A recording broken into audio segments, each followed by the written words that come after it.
কিছু মানুষ কখনোই জানতে পারে না প্রকৃত সাফল্যের পেছনে আসলে কারা থাকে, কারা পুরস্কৃত হয়, আর কারা অন্যের মঙ্গলে নিজেদের উৎসর্গ করে দেয়। আসসালামু আলাইকুম, আবারও নতুন একটা ভিডিওতে আপনাদের সবাইকে স্বাগতম।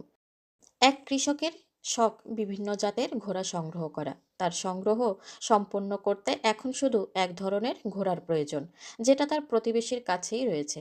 কিন্তু প্রতিবেশী সেটা বিক্রি করতে ইচ্ছুক নয়। তারপরও সে প্রতিদিন তাকে বিরক্ত করেই যাচ্ছে ঘোড়াটি বিক্রি করার জন্য। শেষ পর্যন্ত সে তার প্রতিবেশীকে রাজি করাতে সক্ষম হয়, কিন্তু তার এই আনন্দ বেশি দিন সইল না। এর 1 মাস পরেই ঘোড়াটি অসুস্থ হয়ে পড়ল। পশু ডাক্তার এসে ঘোড়াটিকে দেখে বলল, এটি একটি মারাত্মক ক্ষতিকর ভাইরাসে আক্রান্ত। সে কিছু ঔষধ লিখে দিয়ে বলল, এগুলো 3 দিন ধরে খাওয়াতে হবে। এর মধ্যে সুস্থ না হলে 3 দিন পরে ঘোড়াটিকে মেরে ফেলতে হবে। ডাক্তার আর কৃষকের কথাগুলো এর মধ্যে একটি ছাগল আবার মনোযোগ দিয়ে শুনছিল। কিছুক্ষণ পরে কৃষক এসে ঘোড়াটিকে ঔষধ খাইয়ে আবার নিজের কাজে গেল। তখন ছাগলটি এসে ঘোড়াটিকে বলল, শক্ত হও বন্ধু, তোমাকে সুস্থ হতেই হবে, না হলে ওরা তোমাকে মেরে ফেলবে।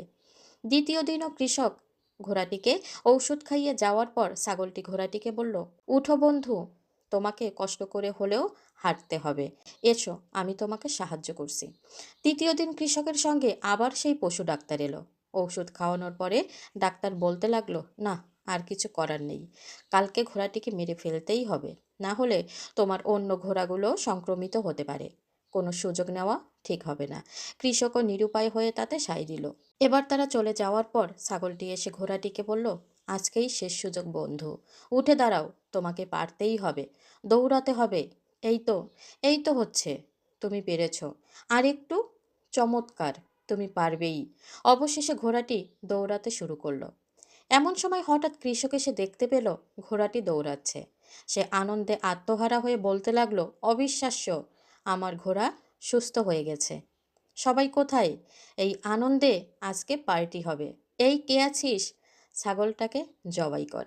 ভিউয়ার্স, আমরা এখান থেকে এই শিক্ষাই পেলাম যে কিছু মানুষ কখনোই জানতে পারে না প্রকৃত সাফল্যের পেছনে আসলে কারা থাকে, কারা পুরস্কৃত হয়, আর কারা অন্যের মঙ্গলে নিজেদের উৎসর্গ করে দেয়। আজকের এই গল্পটি আপনাদের কাছে কেমন লেগেছে অবশ্যই কমেন্টে জানিয়ে দিবেন।